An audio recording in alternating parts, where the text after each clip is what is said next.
Hello မင်္ဂလာပါကျွန်တော်ကတော့ MK1 လက်ဝိတ်ကလပ်ကနီးပြကိုမိုးပါဒီနေ့ကျွန်တော်ရဲ့မိတ်ဆွေတွေနဲ့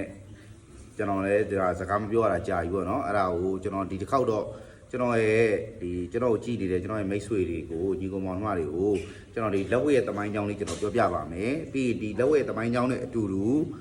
ဒီမွေထိုင်းပေါ့နော်ဒီမွေထိုင်းအကြောင်းလည်းကျွန်တော်ထည့်ပြီးကျွန်တော်ပြောပြသွားမယ်ပေါ့နော်လက်ဝိတ်ရဘလို့ပေါ်ပေါက်လာတာလဲမွေထိုင်းရဘလို့ပေါ်ပေါက်လာတာလဲဆိုတော့ကျွန်တော်ပြောပြပေးသွားပါမယ်ကျွန်တော်လက်ဝိတ်ရတော့ကျွန်တော်ဒီရှေးမြန်မာဘယင်တွေပေါ့နော်ဒီပကံခစ်ထရရှိခဲ့တယ်ပေါ့နော်အဲ့ဒီမှာဘာဖြစ်လဲဆိုတော့ကျွန်တော်တို့ဘယင်တောင်ကနေပြီးတော့ဒီအယုဒ္ဓယပေါ့နော်အဲ့တုန်းကတော့အယုဒ္ဓယပေါ့နော်အခုယိုရီးယားထိုင်းလို့ခေါ်တယ်ပေါ့အဲ့ကိုကျွန်တော်တက်သိမ်းတဲ့ခါကျတော့ဟိုအယုဒ္ဓယရဲ့ဘယင်ရဲ့သားပေါ့နော်သူ့ကိုဖမ်းပြီးခေါ်လာတယ်ကလေးငယ်ငယ်လေးသူ့နာမည်နရဲစွမ်လို့ခေါ်တယ်ဖမ်းပြီးခေါ်လာပြီးတော့သူကအဲ့ကလေးလေးကိုသူကချစ်တယ်ဒီဘင်းတော်ချစ်တဲ့ခါကျတော့သူကသူ့ရဲ့နန်းတော်ထဲမှာပဲထားတယ်သူ့ရဲ့နန်းတော်ထဲမှာထားပြီးတော့သူကဒီမြန်မာလေးရဲ့စစ်ရေးအတတ်ပညာတွေကိုသင်ပေးတာပေါ့နော်စစ်ရေးအတတ်ပညာတွေကကျွန်တော်တို့ဒီကိုခံပညာတွေပေါ့နော်ကျွန်တော်ပွဲကြောင်းပညာရက်တွေကိုသင်ပေးတော့ဒီစစ်သားတွေအဲ့တုန်းကဒီစစ်တိုက်တဲ့ခါမှာတုံးတဲ့ပညာတွေကိုနော်ဘန်ဒိုဘန်ရှိပညာတွေနောက်တော့ဒီကိုလုံးပညာတွေပေါ့နော်ပွဲကြောင်းပညာတွေကိုသင်ပေးတယ်အဲ့ဒီမှာကျွန်တော်တို့ကဘန်ဒိုမှာကျွန်တော်တို့ဒီရိုးရလက်ဝှေ့ရတယ်ပါလာတော့အဲ့ဒါကိုပါထည့်ပြီးတော့သင်ပေးတာပေါ့သင်ပေးတဲ့ခါကျတော့ဒီကလေးလေးကသူကတက်သွားတဲ့အခါကျတော့သူလည်းဒီလက်ဝှေ့ပညာကိုကောင်းကောင်းသူအသုံးချတက်သွားတာပေါ့နော်ကျွန်တော်တို့ဒီဟိုထိုးမဲကမ်းမဲဒီပညာတွေကိုဒီလက်နက်မဲ့တိုက်ခိုက်တဲ့ပညာကိုသင်လိုက်တာပေါ့နော်အဲ့ဒီမှာကလေးကလည်းကောင်းကောင်းတက်သွားအချိန်မှာသူအချိန်တန်လာတော့အရွယ်ရောက်တယ်အရွယ်ရောက်တော့သူကသူ့ရဲ့ဟိုယိုရီးယားကိုသူပြန်သွားတယ်သူ့ကိုမခေါ်ထားတော့ဘူးပေါ့နော်သူ့နိုင်ငံကိုသူ့ကိုပြန်ပြီးတော့လွှတ်လိုက်တယ်ပေါ့နော်မင်းသားလည်းဖြစ်နေတော့ပြန်လွှတ်လိုက်တဲ့အချိန်မှာဒီပညာကဒီပွဲကြောင်းပညာရက်ကဒီပွဲကြောင်းလက်ဝှေ့ရသူနဲ့တခါလေးပါသွားတာပေါ့နော်ဒီကျွန်တော်တို့ဒီနိုင်ငံကတင်ပေးလိုက်တာဆိုတော့ပါသွားတဲ့အချိန်မှာ तू ကသူ့ရဲ့နိုင်ငံသူ့ရဲ့စစ်တပ်ကိုပေါ့နော်ဒီစစ်မှုထမ်းတွေကို तू အကုန်လုံးသူ့ရဲ့စစ်သားတွေကိုပေါ့နော်တင်ပေးလိုက်တာဒီဘရင်ရဲ့စစ်တီတွေကို तू အကုန်လုံးတင်ပေးလိုက်တယ်ဒီပညာကို तू ကဒီကနေယူသွားပြီးတော့တင်ပေးလိုက်တော့အကုန်လုံးကောင်းသွားတယ်တဲ့အချိန်မှာမြန်မာတွေထက်ကိုပို့ပြီးတော့ကောင်းသွားတဲ့သဘောမှာတွေ့ရတယ်ပေါ့နော်ဒါကျွန်တော်စာလေးဖတ်ထားတဲ့အရာဆိုလို့ရှိရင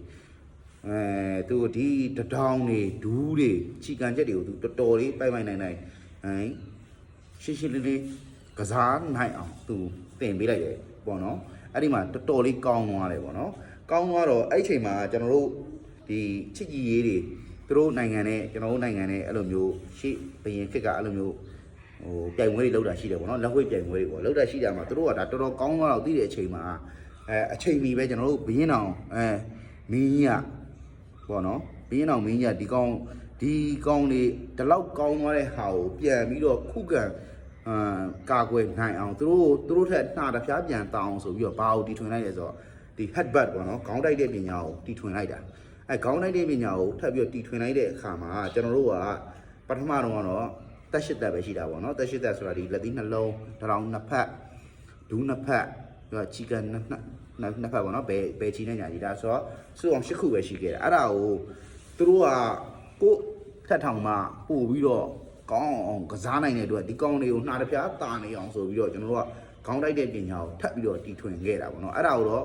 तू ကပြန်သွားပြီဆိုတော့ तू ကဒီခေါင်းတိုက်တဲ့ပညာကို तू ကမရခဲ့ဘူး तू ကပထမတော့ကဒီတက်ရှိတဲ့ဟာကိုပဲ तू ကရသွားခဲ့တာအဲ့ဒါကိုမှကျွန်တော်တို့ကခေါင်းတိုက်တဲ့ပညာကိုတီထွင်လိုက်တော့ဘာဖြစ်သွားလဲဆိုတော့သူတို့ငွေထိုင်းဆိုလို့ရှိရင်တက်ရှိတက်ဖြစ်တယ်ကျွန်တော်တို့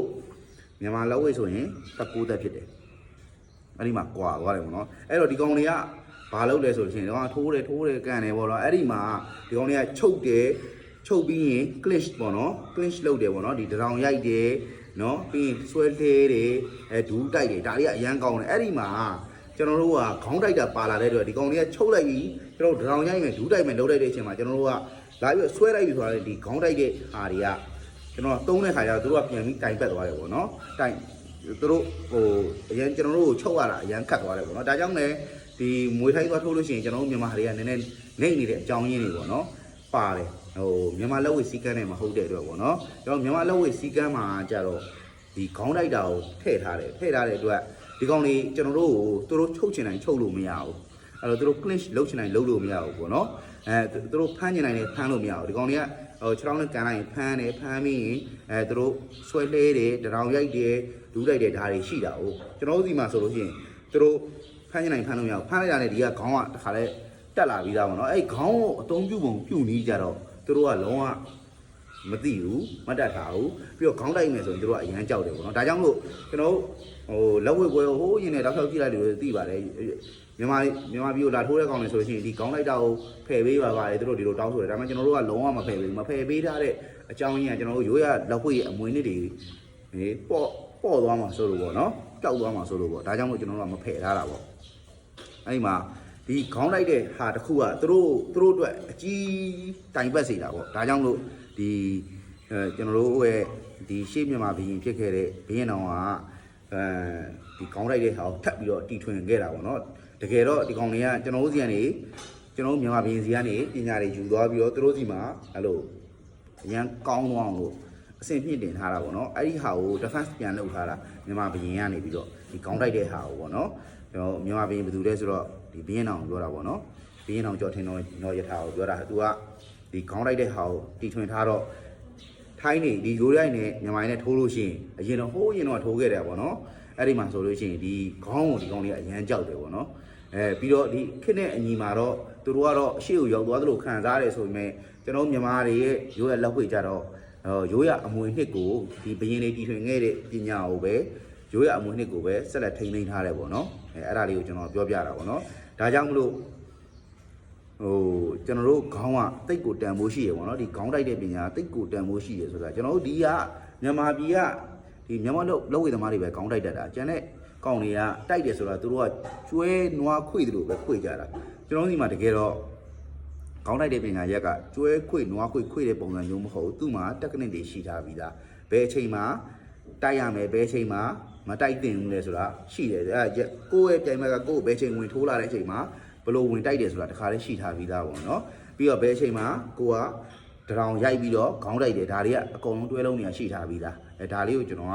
ဒါပြောပြချင်တာပေါ့နော်ကျွန်တော်လည်းစကားမပြောတာကြာပြီဆိုတော့ကျွန်တော်ဒါလေးကိုတည်းကျွန်တော်ထည့်ပြောတာပေါ့နော်ကျွန်တော်ရဲ့လက်ဝိတ်ဒီသင်တန်းကတော့ဒီရန်ကုန်မြို့မင်္ဂလာတောင်မျိုးနေကအောင်ဆန်းအားကစားကွင်းထဲမှာရှိတာပေါ့နော်ကျွန်တော်ဒီမှာဒီနေစားချင်းနဲ့သင်တန်းလာတက်မယ်ဆိုရင်ကျွန်တော်တစ်လကိုကျွန်တော်3သိန်းခွဲယူတယ်ပေါ့နော်ကျွန်တော်ဒီမှာသင်တန်းလာတက်တဲ့လူတွေကို